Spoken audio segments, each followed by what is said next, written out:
J'ai l'impression comme si mon co-débatteur, il s'est contredit. Mon co-débatteur a avancé ici que l'union sacrée serait pour trouver des solutions à des problèmes posés par la population. Mon co-débatteur revient encore en disant ici que l'union sacrée n'est pas pour rassurer la mandature, le second mandat soit du chef de l'État.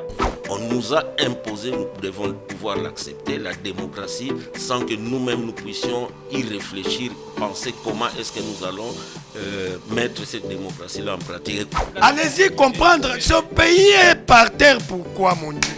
Mais c'est inimaginable que dans un pays comme celui-ci, un pays souverain, un pays démocratique, que l'on puisse effectivement faire face à des situations pareilles.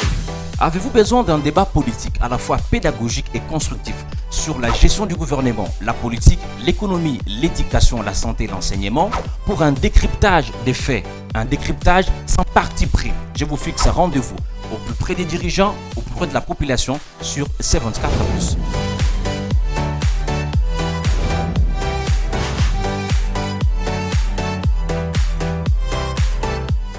Mesdames et messieurs, merci de nous faire confiance et une fois de plus, bienvenue dans le compte de votre émission Débat 24 plus une nouvelle semaine, je crois la semaine du 15 avril 2024. Beaucoup d'actualités au pays, mais on va parler aujourd'hui de la question électorale pour la ville-province de Kinshasa. En ce qui concerne l'élection du gouverneur et du bureau de l'Assemblée provinciale de Kinshasa, ce qui se passe est simplement un dictat et une pression de l'UDPS sur les députés provinciaux. Mesdames et messieurs, on va en parler au cours de cette émission. Je me pose la question de savoir qu'est-ce que la hiérarchie de l'Union pour la démocratie et le progrès social, UDPS, parti au pouvoir, voudrait faire de ces élus provinciaux et alliés de la ville-province de Kinshasa. Vous l'avez peut-être appris que lors de la réunion tenue avec plus de 30 élus provinciaux de l'UDPS et alliés, vendredi 12 avril 2024, à Fleuve Congo Hotel Kinshasa, le secrétaire général Augustin Kabouya s'est comporté en paternaliste, pas du tout tendre avec les députés. Je voudrais ici qu'on puisse me mettre, n'est-ce pas, le message d'un député qui s'est confié à nous. J'ai envie de dire le message de menace. Le message dit ceci. C'est un député qui se confie à nous. Il dit ceci.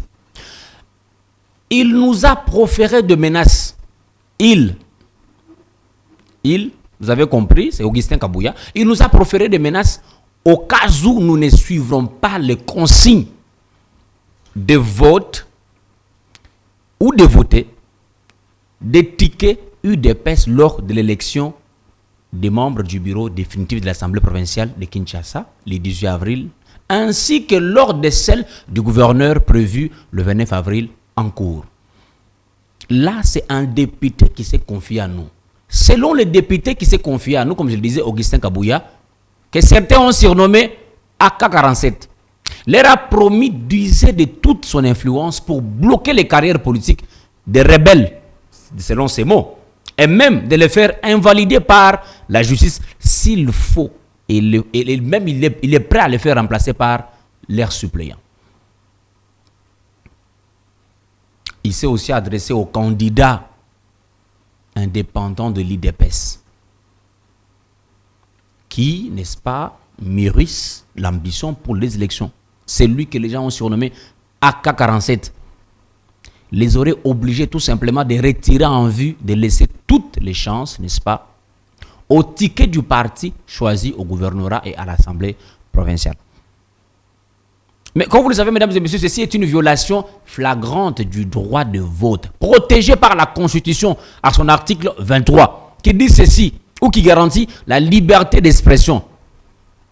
Murmure un autre député, qui dit que lors des élections, les deux élections, voulais-je dire, il votera en âme et conscience, malgré les menaces et intimidations du secrétaire général Augustin Kabouya.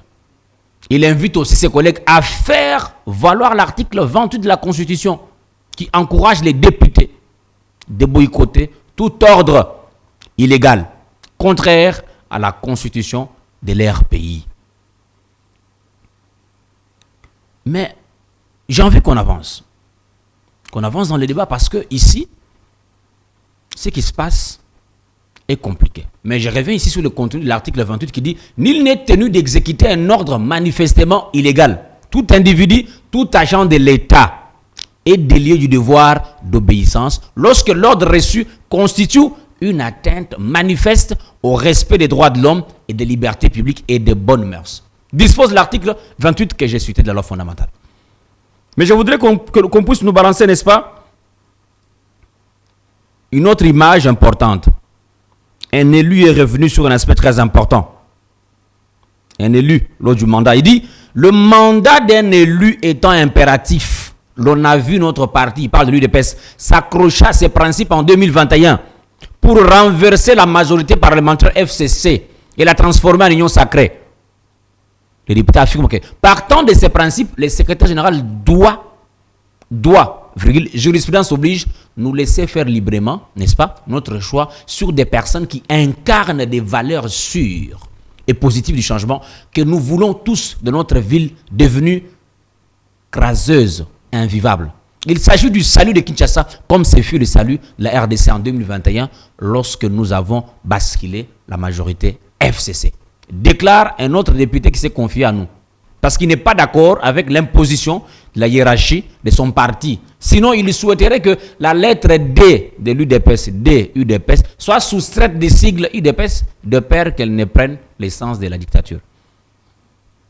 Mais je voudrais qu'on me mette une autre image ici du candidat gouverneur de Haut-Kasongo. Je voudrais qu'on me mette cette image-là. On va dire quelques mots par rapport à ça. Ici, il faut rappeler qu'au niveau de l'élection du gouverneur de la ville, province de Kinshasa, 31 candidats sont en lice. Il y a Deo Kasongo qui tenait à aller à cette élection sous le label de l'UDPS. Mais il s'est vu contraint de s'y présenter en indépendant à cause des manœuvres au niveau de la haute sphère de ses partis. Alors, de façon objective, visiblement, sa candidature fait peur face à celle du candidat de l'UDPS. Imposé, un candidat imposé, que l'on présente partout. Et d'ailleurs, un candidat qui ne fait pas unanimité au sein du parti. Un candidat, n'est-ce pas, qui est contesté au sein du parti. Un candidat, n'est-ce pas, dont la compétence est remise en cause. N'est-ce pas? Ici, on veut militariser l'UDPS. Ici, mesdames et messieurs, l'on veut, n'est-ce pas, conduire les députés comme des moutons de panurge. Et pourtant, ce n'est pas le cas. Ici, j'invite les députés provinciaux à faire un choix judicieux, mesdames et messieurs. Halte au dictat des partis. Parce qu'en fin de compte, après 5 ans, nous avons un bilan à défendre. Nous avons un bilan à mettre à l'actif du régime Tshisekedi. Et pour la ville-province de Kinshasa, halte au dictat. Ici, faisons les choix basés sur les compétences.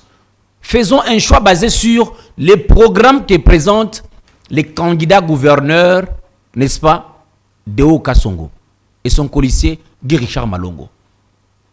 Il faut ici dire que le mandat d'un député est impératif. C'est le même principe, jurisprudence oblige, c'est le même principe appliqué en 2021 lorsqu'il fallait renverser la majorité FCC vers l'union sacrée, aujourd'hui l'union sacrée de la nation. C'est que ici, il est important, mesdames et messieurs, d'interpeller les députés provinciaux. Pourquoi on peut donner des dictats? J'ai suivi une réflexion absurde d'un monsieur qui affirmait comment est-ce qu'un candidat indépendant prétend-il être élu? Mais écoutez, en fin de compte, ce sont les convictions, n'est-ce pas? C'est les discours, les programmes que présente un candidat qui va pousser les autres candidats, n'est-ce pas, à faire les choix, qui va pousser les députés provinciaux à faire les choix. Vous savez, la situation de la ville-province de Kinshasa, c'est une situation en zone rouge. Parce que la ville est devenue invivable ici à Kinshasa. Et que ne soyons pas complaisants dans les choix. Faut pas être complaisant. halte au dictat. Ici, laissons les jeux démocratiques, n'est-ce pas, se dérouler. Laissons les jeux se jouer. Et à la fin, on saura que Deo Kasongo, par rapport à son programme, par rapport à ses compétences et son colistier, par rapport à son parcours, ce sont ces deux-là qui méritent la ville-province de Kinshasa. Alors, est-ce qu'aujourd'hui, la candidature de Deo Kasongo fait-elle peur? La réponse est oui. Parce que vous avez vu le parcours de ces messieurs. Devant vents et marais, l'homme n'a pas abandonné. Ici, je voudrais interpeller les députés. Nous avons connu la situation de Sankourou avec Moukoumadi.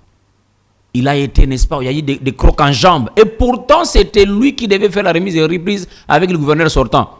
Et ici, les députés ont l'obligation, n'est-ce pas, de faire un choix judicieux. Et les choix judicieux ici, mesdames et messieurs, les choix qui convainquent le chef de l'État, c'est les choix que vous connaissez, les choix que les députés connaissent.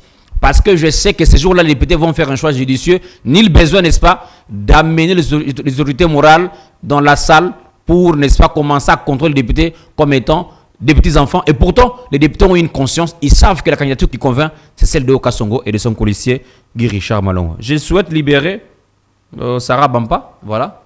Je libère Sarah Bampa. On va continuer durant cette seconde partie de votre émission Débat 24 afin de peaufiner les analyses, afin de réfléchir pour mieux comprendre ce qui se passe concrètement au pays. Vous avez aussi appris, mesdames et messieurs,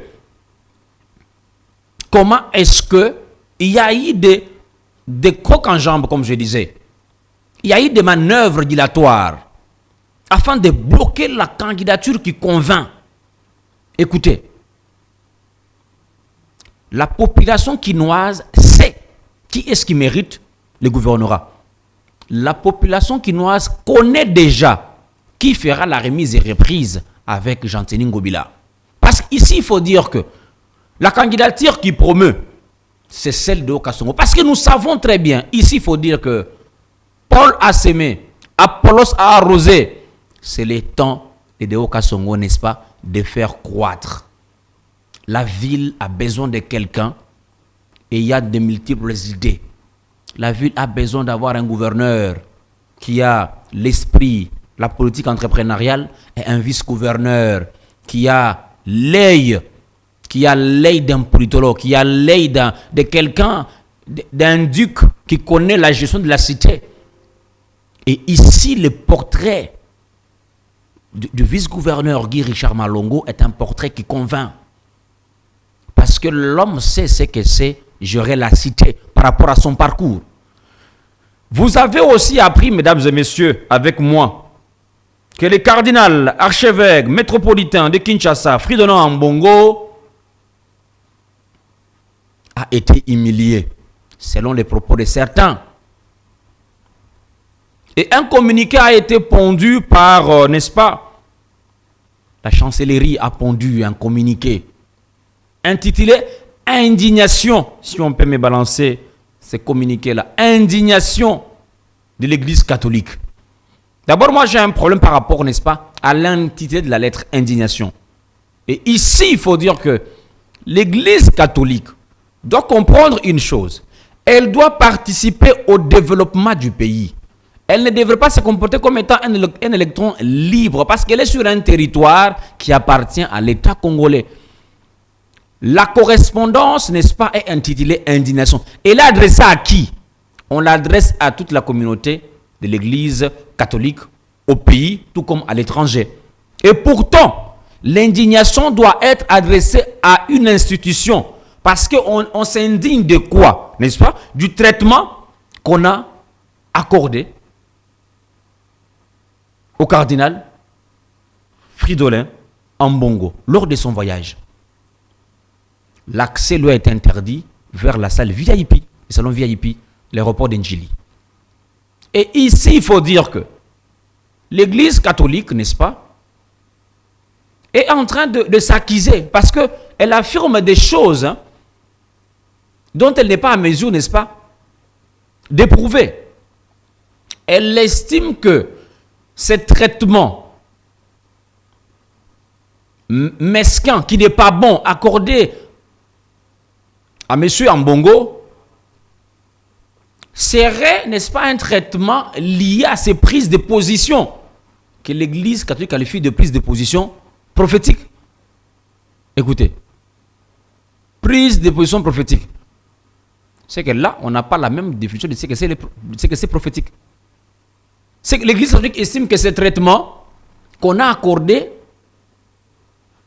au cardinal, comportement qu'on a qualifié de tous les mots, c'est un comportement qu'un cardinal ne mérite pas. Un comportement, n'est-ce pas, que quelqu'un qui a le statut, n'est-ce pas, d'un ambassadeur, il faut le dire comme ça. Parce qu'il faut dire que le cardinal a un passeport diplomatique,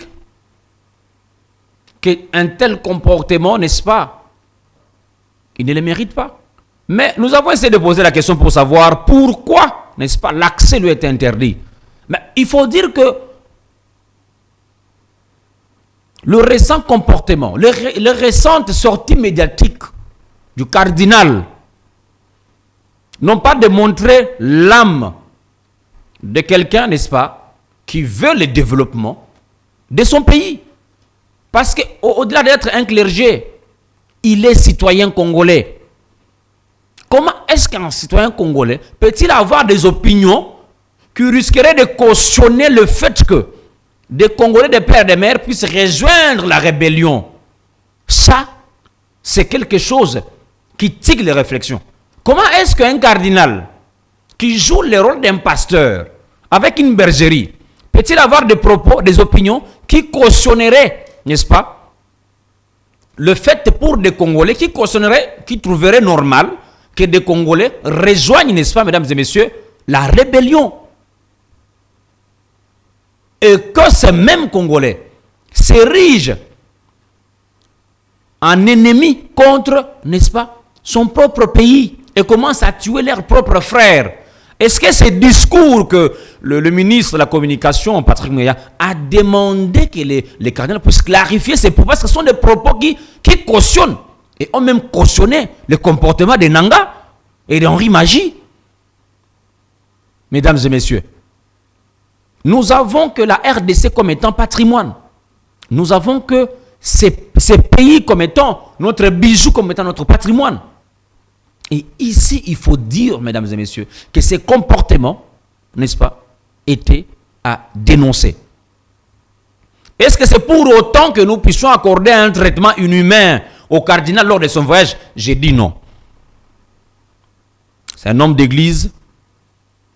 Il a besoin d'un traitement qui relève de son rang.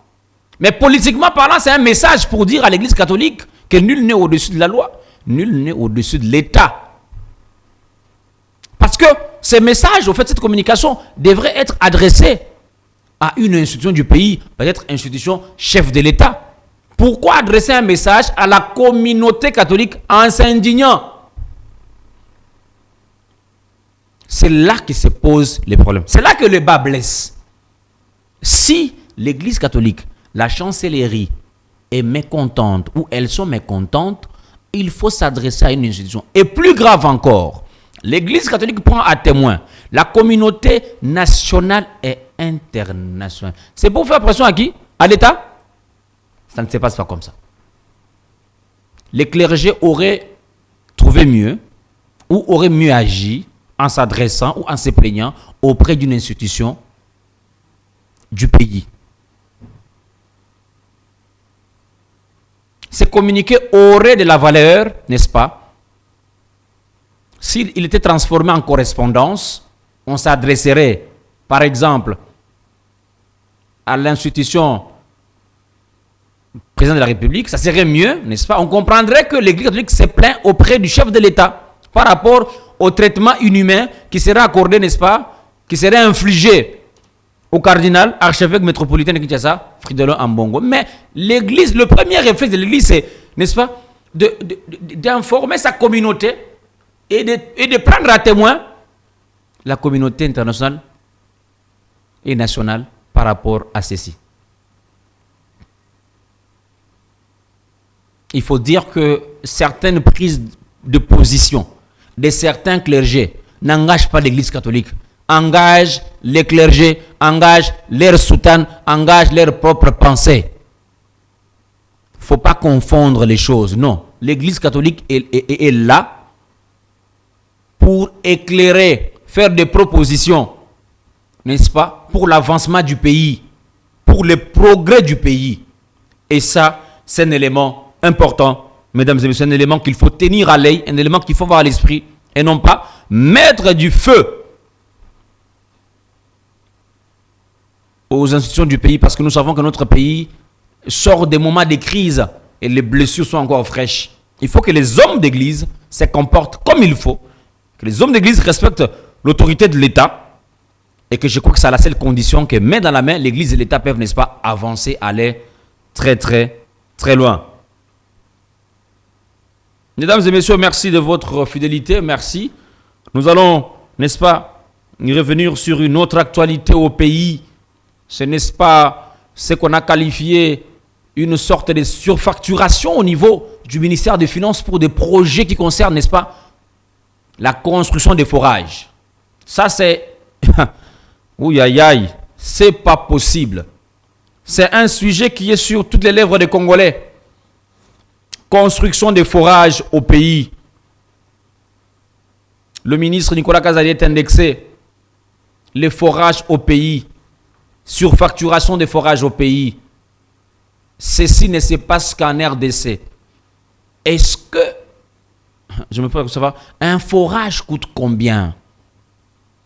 D'après nos investigations, un forage coûterait 12 000 $. Un forage d'eau potable coûterait 12 000 $. Comment ça fait-il que un pays comme la RDC, un pays dont la lutte contre la corruption est le cheval de bataille du président Félix Tshisekedi, comment est-ce qu'un pays comme notre pays, le nôtre ici, un pays démocratique, nous pouvons assister à un scandale comme celui-ci? Surfacturation pour la construction ou l'érection des forages au pays. Mais nous sommes où? Un pays où l'IGF fait un grand travail. L'IGF est en train de lutter contre ce genre de comportement. Mais nous voyons ces comportements être érigés, n'est-ce pas, en monnaie courante au pays. Et ça, nous condamnons.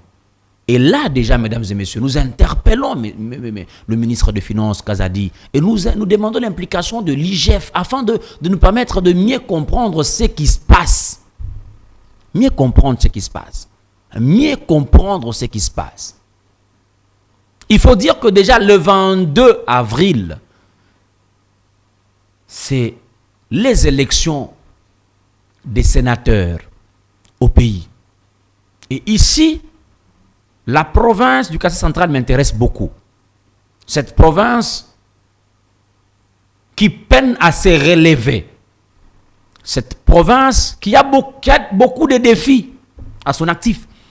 Cette province, n'est-ce pas, mesdames et messieurs, qui manque jusqu'à présent, jusqu'à preuve du contraire, des leaders rassembleurs, des leaders travailleurs et transformateurs qui peuvent apporter un coup de pouce pour le développement de cette province.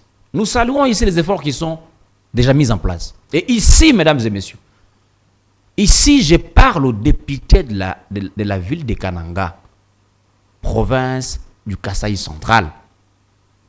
Nous avons un digne fils de la ville, de la province, du pays, qui fait un travail extraordinaire au travers de sa fondation. Ici, je parle de M.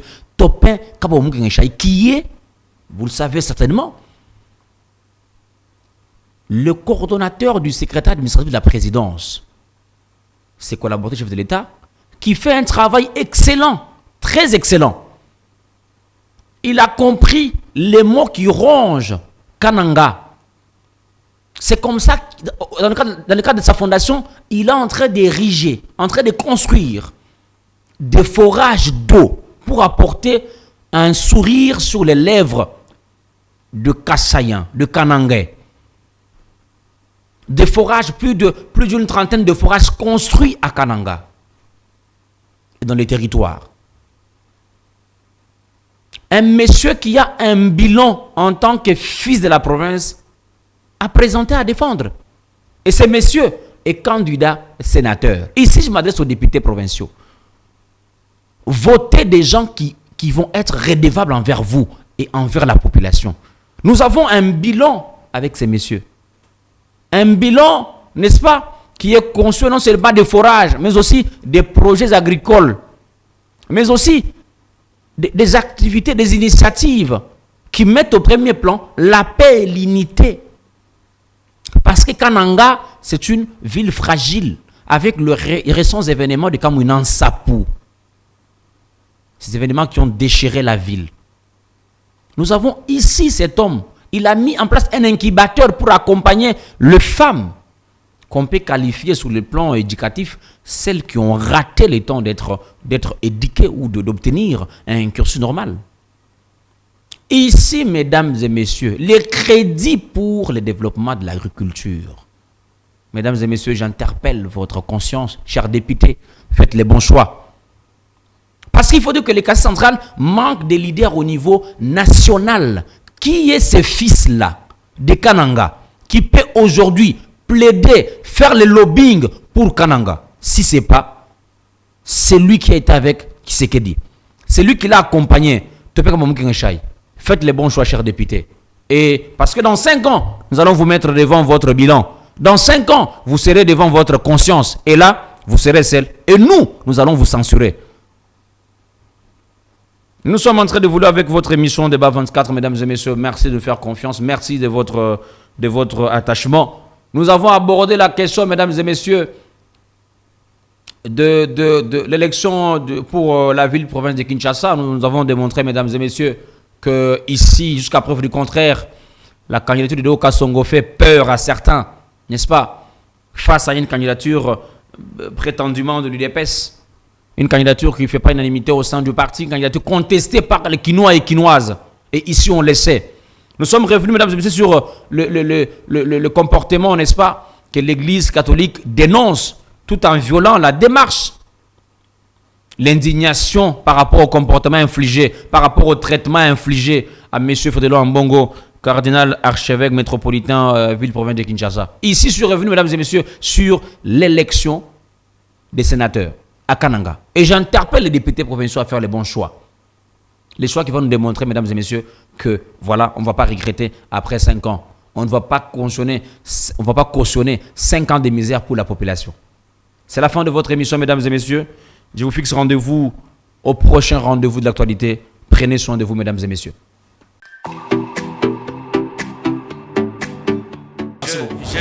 J'ai l'impression comme si mon co-débatteur, il s'est contredit. Mon co-débatteur a avancé ici que l'union sacrée serait pour trouver des solutions à des problèmes posés par la population. Mon co-débatteur revient encore en disant ici que l'union sacrée n'est pas pour rassurer la mandature, le second mandat soit du chef de l'État. On nous a imposé, nous devons pouvoir l'accepter, la démocratie, sans que nous-mêmes nous puissions y réfléchir, penser comment est-ce que nous allons mettre cette démocratie-là en pratique. Allez-y comprendre, ce pays est par terre, pourquoi mon Dieu? Mais c'est inimaginable que dans un pays comme celui-ci, un pays souverain, un pays démocratique, que l'on puisse effectivement faire face à des situations pareilles. Avez-vous besoin d'un débat politique à la fois pédagogique et constructif sur la gestion du gouvernement, la politique, l'économie, l'éducation, la santé, l'enseignement, pour un décryptage des faits, un décryptage sans parti pris? Je vous fixe un rendez-vous au plus près des dirigeants, au plus près de la population sur C24+.